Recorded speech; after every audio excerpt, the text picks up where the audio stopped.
Hello park goers and welcome to Cretaceous Cantina, where today we're having a look at the Mattel Jurassic World Battle Damage Pteranodon and Plesiosaurus Walmart exclusive dinosaurs. Special thanks to Patreon Cantina patron Greg for sending this awesome Plesiosaurus my way for review. As for the Pteranodon, I picked that up from Walmart.com. They retail $9.97. Unfortunately, I missed out on the Plesiosaurus at the time, but Greg was super kind and sent that my way, so I'm super happy about that. So the packaging on these is different than we've seen on the previously released Battle Damage line. We now have the Dino Rivals aesthetic. These have been really slow in hitting the US, though they have been hitting in other parts of the world, such as Australia. I think they might have been the first to get these.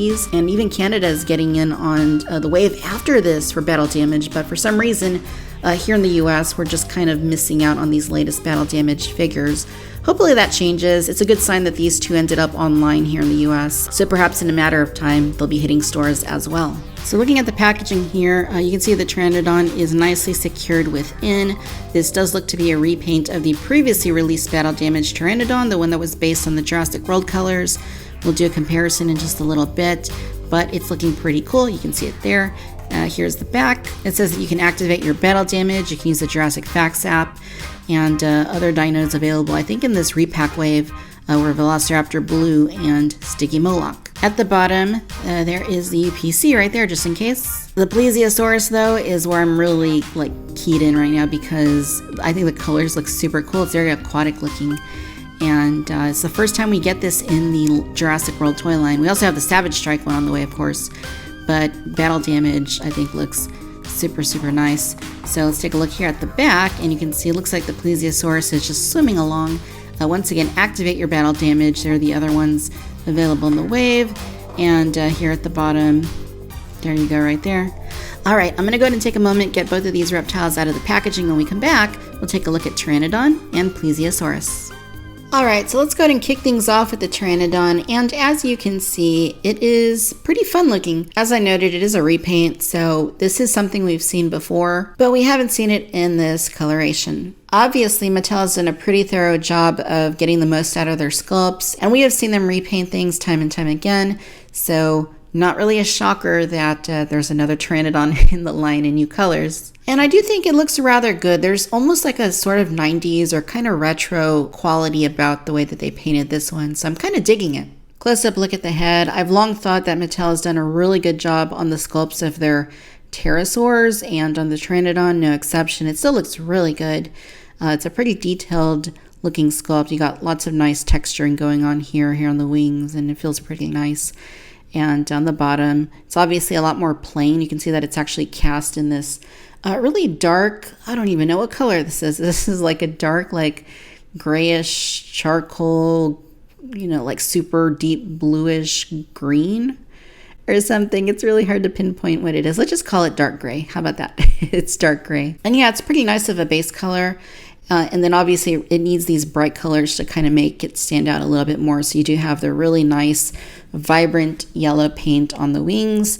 And I don't know, just like a really retro quality about the way that they did this. Kind of has almost like an extreme sort of look to it. And I kind of like it. It's pretty edgy. Looking at the head, you do have more of a lighter yellow. It's a little more subdued here on the crest and on parts of the head. And then red along the top of the beak. And that's basically it in terms of the colors. Now, in terms of articulation, it's going to be the same as before. So you can rotate here at the neck. Here at the beak, you can open it. Once you do, you can see that the inside is painted. Like they actually painted the tongue. It's pink. They did not paint the top. The teeth are not painted. And here at the wings, you can articulate them too. So you would just move them right in here. You can bend them forward like that. Kind of make it look like it's doing more of like a swooping sort of motion, and those actually do rotate outwards as well. Here for the legs, they are able to be moved, so this is pretty nice. They kind of move in sync with each other, though if you try, you can kind of move them independently to some extent. So that is pretty nice. Of course, we do have our Battle Damage feature right here. This is what it's all about with the Battle Damage toy line. So you do have your little sliding door right there. You can just close it like that and just press on it, and the guts reveal themselves. once again. So you can see like all of the muscle tissue in there, kind of ripped looking. Yeah, it works pretty well. I, don't really mind it because it does conceal very well. And yeah, it's a pretty fun feature too. Now, if you are doing the Jurassic Facts app and you don't yet have this one, well, there's the scan code right there. I'll go ahead and bring in the fall 2018 Pteranodon right here so you can see how they look one next to the other. Now, obviously, this one's a lot more vibrant, but it's also not film accurate, whereas your Jurassic World version is, in fact, screen accurate to Jurassic World. So, yeah, I like this one a little bit better because it is film accurate, and I think it is painted pretty nicely as well. But if they were going to do a repaint, I think this is pretty nicely done. It's different enough, and also looks pretty cool on its own merit. So I do appreciate it being different, but also nice looking. All right, so let's go ahead and bring in our Plesiosaurus, and this one is an absolute delight to look at because first time we get Plesiosaurus in the Jurassic World toy line, and I think the end results are pretty nice. I know a lot of people have been really excited about Plesiosaurus, so it's really cool to finally have it in hand and see what the end result is for this species. And I think they did a really nice job. I think it looks fun. The colors are quite different from pretty much anything we've seen. It's very minty looking and also very aquatic looking, which I think is really important when you're dealing with a species like Plesiosaurus. Taking a close-up look at the head here, you can see that it is nicely sculpted. It's not the most detailed sculpt, but that might actually be okay. This is an aquatic animal. It's a marine reptile. So I don't know if maybe they were a little more sleek than other sorts of animals that might have lived in the prehistoric era. Maybe it needed to be a little more sleek, kind of like a dolphin, so that it could navigate the oceans. So that could be a possibility. Nonetheless, there is a little bit of detail there, and I think the head looks pretty nice. Definitely has that classic Loch Ness Monster sort of look to it. It's painted very nicely too. I do appreciate these colors. You can see a little bit of the sculpting going on top of the head, and the teeth look pretty nice as well. And there's the very bottom. I would say that on the right side, the teeth are maybe painted a little more sloppily than they are on the left side. Not too noticeable, but if you're just kind of staring at it up close, you can kind of see that. So yeah, I think it's really fun looking. It's got a long neck. You can see some of the musculature in there.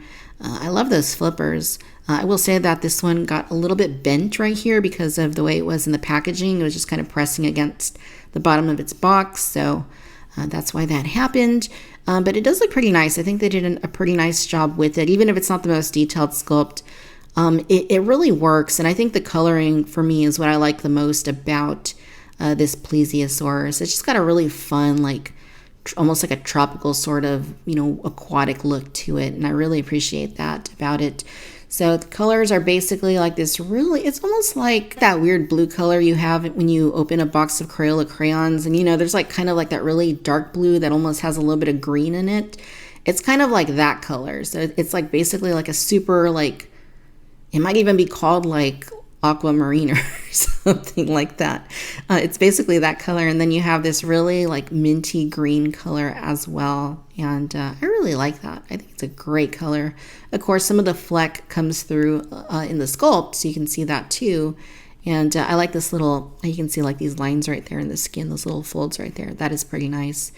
And then you have the tail over here. So let's talk articulation. So first of all, you do have an opening jaw, and that opens just like that. The roof of the mouth isn't painted, but the tongue is. It's basically like a deep pink color. Looks pretty nice, and it opens quite a bit actually. Here at the top of the neck, you actually have a ball hinge, so you can make it look straight, you can make it look down, you can rotate it to the sides. You also have a bend here at the lower neck, so it goes up like that, goes down like that. Not bad. It would have been nice if it would have extended down a little bit more, but this really isn't too bad. You have insert molded joints at the flipper, so all four of them are going to do this, where you can flex them out, move them inward, and then rotate them. So that is pretty nice. Nothing at the tail. And then, of course, we do have our battle damage feature. So you're going to see that right here. So we're going to go ahead and close the little door and then push it in, and the battle damage reveals itself. There's a close-up look at that. So yeah, definitely looks like it got a nice chunk taken out of it by, I don't know, an ichthyosaur or a shark, a megalodon, or even a mosasaurus. Who knows? The possibilities are only limited by the bounds of your imagination. If you are doing the Jurassic Facts app, there is the scan code right there.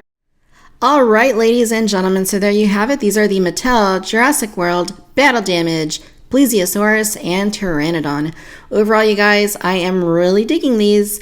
If you're a one per species kind of person, maybe you already have the previous Battle Damage Pteranodon, then you can probably skip this one. I like picking up all the repaints and variants, so I enjoy having it. But if you're being a little more selective, then it's not really essential to your collection, especially since it's not film accurate like the previous version is. The Plesiosaurus, on the other hand, I feel like it's a must-have. Yes, we are getting the Savage Strike version coming pretty soon, but I don't think the colors look as cool as this. It definitely doesn't look quite as aquatic looking. At the very least, maybe the one that's coming looks a little bit more like an Arctic version of Plesiosaurus, whereas this one I feel looks more like a little bit more tropical looking. Keep checking Walmart.com. They may go back in stock. And again, hopefully they begin hitting stores before too long. Alright, my friends, I hope that you've enjoyed this video. Thanks again to Patreon Cantina patron Greg for sending the Plesiosaurus over. Let me know your thoughts down in the comments. Will you be picking these up? As always, I'd like to thank you for tuning in to Cretaceous Cantina. Until next time, bye-bye.